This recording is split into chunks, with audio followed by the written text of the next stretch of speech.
start with Tim, second row in the middle. What sort of challenge do the Dodgers present, lineup-wise? I mean, they're here for a reason. They have a good lineup. They showed that in the first game, in the second game too. When you got in the same lineup, 2 or 3 MVPs, that's say too much. So have a good lineup. You just need to be prepared for that. Do you know Walker Buehler at all? No. Never met him, cross paths there. No.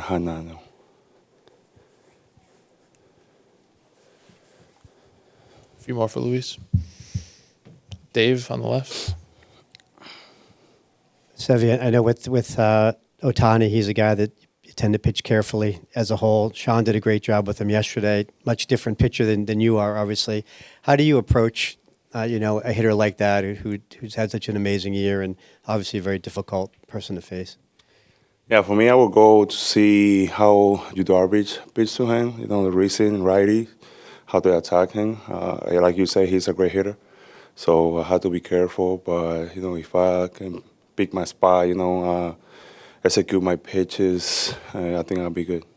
So you can learn a lot just from the Darvish outings the other day against him. Yeah, I can see, how he attacked him. Of course, he got Darvish had 10 different pitches, so it'll be tough, but I can learn something. Sierra.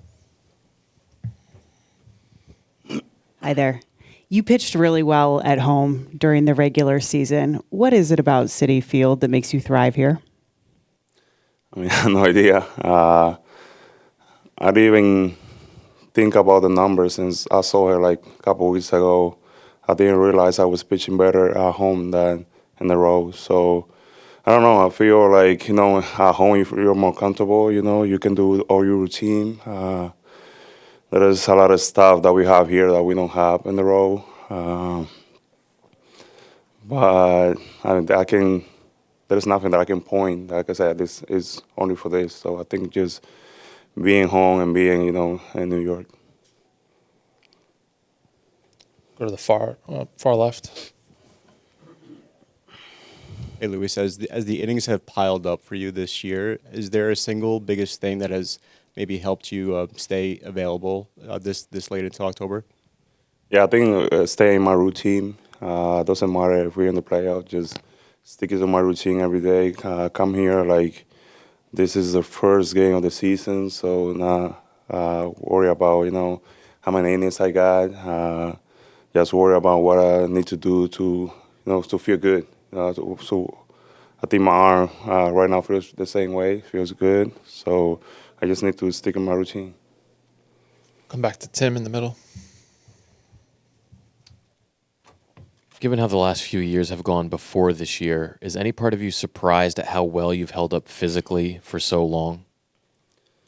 I won't say surprised, but I feel happy about myself, Like I said before, a lot of times the Mets are doing a great job with me. The trainers, they're unbelievable. And I think I learned a lot this year, how my body, I'm not the same guy that I was 5 years ago. I understand that I'm getting a little bit older, so I need to stick to our routine. And even, doesn't matter if today's a day off, I have to come here and stick to my routine. So I think just following that, and listening to the guys that they have here that help me, I think that surprised me a little bit. Anything else for Luis? Any last ones? Take one more, the second row. You've obviously pitched in a lot of big games over the course of your career. I'm curious what the next 24 hours looks like for you in terms of how you mentally prepare for a moment like tomorrow, pitching in a big game at home in front of what should be a very excited crowd. Yeah, for me, I'm just going to go through some videos, like I said before, see the matches, the past matches, taking at bats. And then I'm just going to forget about everything, go to my house, probably play a bit of video games, and that'll be it. Worry about tomorrow. What game? Call of Duty. All right, thanks, Luis. We'll see you tomorrow. For Carlos. Who wants to start it off? We could start in the back on the right side here. Hey, Carlos, did that, it's been a couple of days, but did that game 2 kind of feel like a summation of you guys after losing big the night before you struck back really quickly in game 2? Yeah, and we've done it the whole year. Like I said that day, we get punched, we find a way to get back up, and it's gonna be a fun series, man. Back and forth, 2 really good teams, and we just got to continue to fight. But it was good for us to, especially after we played that game 1, for us to come out on the first inning with Lindor and then continue to add on. Obviously, Vientos with the big one, and then finishing off and getting the victory there. It was important now back here at home and get ready for game 3. Go to Anthony right up front. If you look back to May when you moved Lindor into the leadoff spot, what sort of went into that decision for you? And now looking back on it, is this kind of a best case scenario of how it could have worked out? Yeah, not a secret. We were struggling offensively as a team, and I remember it was after a tough loss in Miami. We were going back to the hotel, and I was right next to Francisco, and we were having a lot of conversations. And then the lineup construction came up, and I put it out there. Just wanted to give him a different look, and I wanted to get his take. And the first thing he said was, "Yeah, when I first came up to the league, I hit leadoff." And so we continued to have that conversation. And the one thing that he said was, "If you want to do it, let's give it a good look here. We didn't want it to be a couple of games or a week or so. Let's give it a run and see how it goes." And man, he took off, and it seems like the lineup kind of fed off that. So, but it's a good player. A few more for Carlos. We'll go to Bill, third row in the middle here. Yeah, Carlos. Ohtani is 6 for 8 with runners on base in the postseason and hitless in like 19 at-bats with nobody on. How does the equation change dealing with him when there's traffic on the bases and when there's not? I don't think he changed. It was Shohei Ohtani. He's one of the best hitters in the league. So whether it's nobody on base or people on base, I mean, you got your work cut out. And you have to manage the game and see how you're going to attack him, how you're going to pitch to him in certain situations. But like I said, runners on base, not runners on. Like he's an elite hitter and he's dangerous. So I don't think he changes much. Go to Bob, far left in the second row. Hey, Carlos. What do you think? A lot of times in postseason history, the big stars seem to struggle, and the guys kind of down the order are the heroes. Whether it was, a Barry Bonds back in the day struggled early on. Judge has gone through his struggles, and Ohtani. Is it just so much emphasis on the scouting reports and keep the big guy in check? Yeah, I guess but they're still really good players, and they're one swing away. I said it with Pete Alonso when we're facing the Brewers. Like they are elite, and there's a reason why. And maybe teams are a little bit more careful when you're trying to pitch around certain guys, and different guys have different ways of approaching those situations. But like I don't know that you can put too much into it.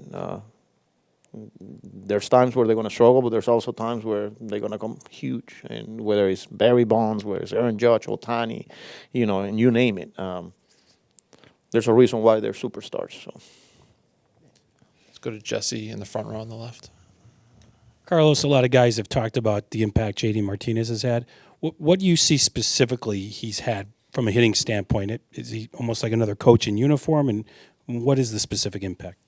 Yeah, I think just how guys starting to prepare individually, like what to look for just by having conversations with him. Hey, what are some of the things that you look for when you are doing your homework, when you're preparing and you're going to face this guy? And then not only individually but collectively. And then whether it's swing path, whether it's, there's a lot mechanic-wise that he's he's pretty smart when it comes down to hitting, and he's been a huge part of this team since he got here. And I think it's a privilege to have a mindset like that. But then you got to give credit to our hitting coaches too, that are willing to listen and then just kind of bounce ideas of each other, and then okay, this is what we're seeing. What do you got? And then just like with every player. But JD has been huge for us as a team. Great guy in that clubhouse, not only from the offensive side, but just the experience and the way he sees the game and how he prepares, and special guy. Go to the back right. How's Brandon Nimmo feeling? Nothing new to report there. I haven't seen him today, but I wouldn't expect to be the same. And I'll expect him to be in the lineup tomorrow. Let's go to David on the left side, about 3 or 4 rows back. Carlos, just to follow up on JD, in LA, there was a lot of talk about Kike being a playoff player. JD has that reputation as well. How do you see him working into the rest of this series? He's going to be a huge part of this team. He's been huge for us, and he continue to do so. There's a good chance he's in the lineup tomorrow. Like I said, he's a professional hitter, and he means a lot to this team and to that lineup. So his presence and, like I said, whenever he's in there, it makes us a better team as well. So, he's going to be a big part, continue to be a big part of this team moving forward. Let's go to Tim over here on the right. What did you think of Francisco Lindor not being a finalist for the Gold Glove Award? I don't know what to make of, but I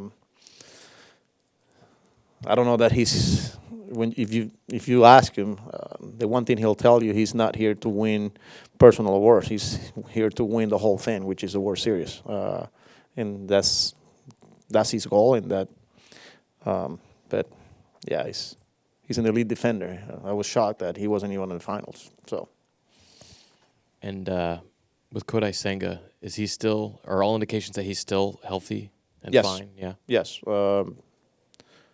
So right now everything's fine. He's gonna go out there and play catch and see what we got. Go back to Anthony on the left front.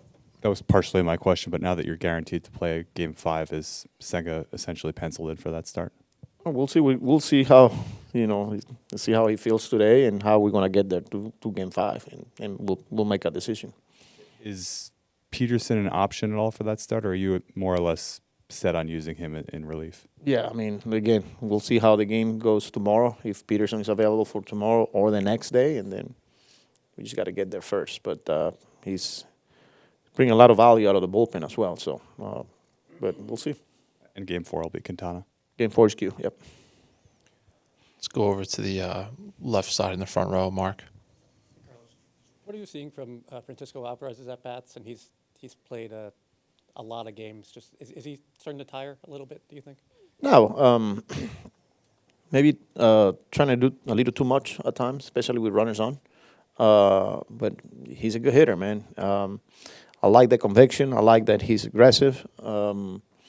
And he will continue to get opportunity because he's a big part of this team. So, you're facing elite pitching, and you're going to have to make some adjustments because they're going to be tough. And they got good scouting reports. And like I said, you have to make adjustments. And especially that last game, I think he was trying to do a little too much with runners on. But he'll be fine.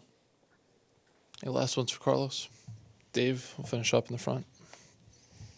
Carlos just asking Sevy about how he'd think about facing Ohtani. He said he'd watch what Darvish had done against him. Darvish obviously has, like he mentioned, 11 pitches or so to throw in that.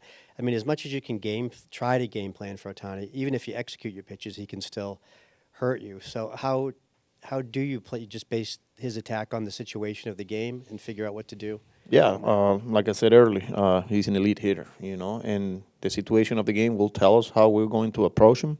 Sevy can go back and look at the film, and Darvish, is a complete different pitch package, But Sevy's got to be himself. He's got to stick to his strength. He's got to attack, and again, have a good feel for the situation of the game. And then if we have to make adjustments, we will. But I just want Sevy to be himself and go out there and execute.